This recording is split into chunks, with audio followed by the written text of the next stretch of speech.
Vamos a situarnos. Principios de los 2000. Un periodista, un tal Neil Strauss, se mete de lleno en una sociedad secreta. Y no hablamos de un culto ni de un grupo político, nada de eso. Era una comunidad online totalmente clandestina de hombres con una única misión: convertir el arte de seducir en una ciencia. Así, tal cual, una ciencia exacta. Lo que se encontró no fue magia, ni mucho menos. Fue un algoritmo social. Y él pasó de ser un mero espectador a convertirse en Style, el maestro del juego. Así que hoy vamos a analizar la estructura de ese juego.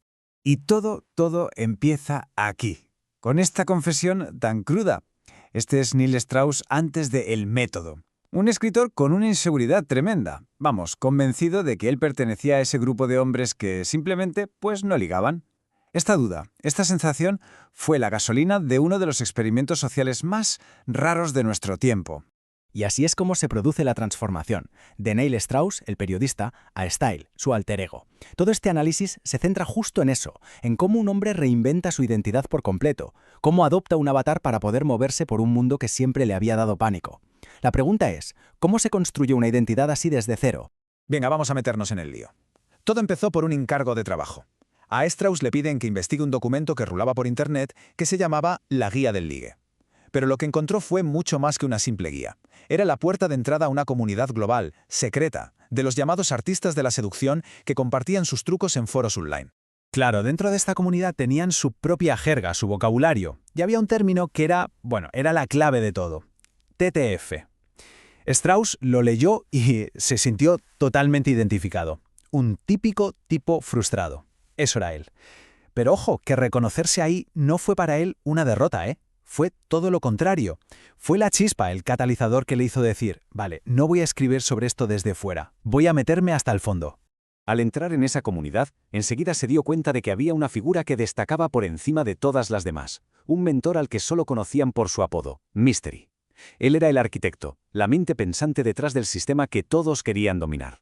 La filosofía de Mystery era, simple, pero para esa comunidad era revolucionaria.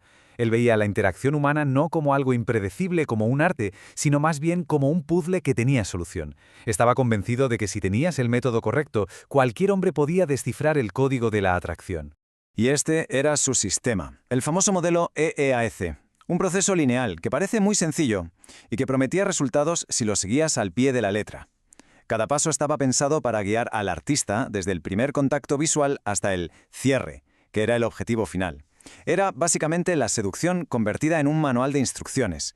Pero claro, el método no era solo teoría, ¿eh? Se apoyaba en todo un arsenal de técnicas muy específicas, y muchas de ellas profundamente polémicas. Y es aquí donde surgen las mayores críticas, porque estas herramientas no buscan una conexión de verdad, sino manipular la situación social para que juegue a favor del que las usa.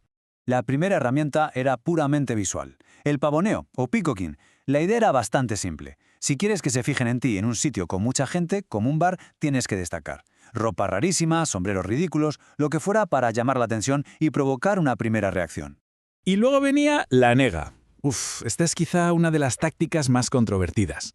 No es un insulto directo, que quede claro. Es más bien un cumplido con trampa, un cumplido ambiguo. El ejemplo clásico es: ¿qué uñas más bonitas? ¿Son de verdad? El objetivo psicológico de esto está clarísimo. Se trata de desarmar a una mujer atractiva, bajarle un poquito la autoestima, para que el hombre se posicione como alguien que no está ahí buscando su aprobación desesperadamente. Una forma de manipulación emocional encubierta, vamos. Una vez que tenías la atención, el siguiente paso era la demostración de valía, o DV. Aquí es donde el aspirante a seductor tenía que demostrar que era un tío interesante. ¿Cómo? Pues contando una historia increíble, haciendo un truco de magia, leyendo la mano, lo que fuera que generase intriga y elevara su estatus social a los ojos del objetivo. Con todas estas herramientas en su poder, Neil Strauss empieza su gran transformación. Ya no es solo un observador, no, ahora es un participante activo que está a punto de dejar de existir, para dar paso a su nueva creación. Su inmersión en este mundo fue total. Se apuntó a un taller con el mismísimo Mystery. Siguió sus consejos, se rapó la cabeza, cambió su forma de vestir. Y fue entonces cuando Mystery le bautizó con su nombre de guerra, Style. A partir de ese momento empezó a aplicar el método y a ver resultados. Esta frase refleja perfectamente la profundidad del cambio. No se trataba solo de aprenderse 4 frases ingeniosas. Era una reinvención total. Tenía que aprender a caminar de otra forma, a hablar de otra forma, a pensar de otra forma. Neil Strauss tenía que desaparecer para que Style pudiera nacer y triunfar. Y el éxito fue abrumador. Style no solo aprendió el juego, es que lo dominó por completo. Empezó a crear sus propias técnicas y su fama dentro de la comunidad creció tantísimo que llegó a superar a la de sus propios maestros. El alumno se había convertido en el rey. Pero, ¿qué pasa cuando ganas un juego como este? El análisis nos lleva ahora al coste psicológico, a las contradicciones que supone vivir una vida basada en un algoritmo social. Aquí está la clave de todo. El éxito le trajo un vacío emocional tremendo. Las interacciones se habían convertido en niveles de un videojuego. Las mujeres, al ser tratadas como objetivos, eran despojadas de su humanidad para ser solo puntos en un marcador. La conexión real, que se supone que era lo que se buscaba, se había perdido por completo. Y la prueba más clara del lado oscuro del juego fue el destino de su creador, Mystery. El genio brillante acabó totalmente consumido por su propia creación. Su colapso, que se cuenta al principio del libro, nos muestra lo frágil que es una identidad construida sobre la validación de los demás y la manipulación constante.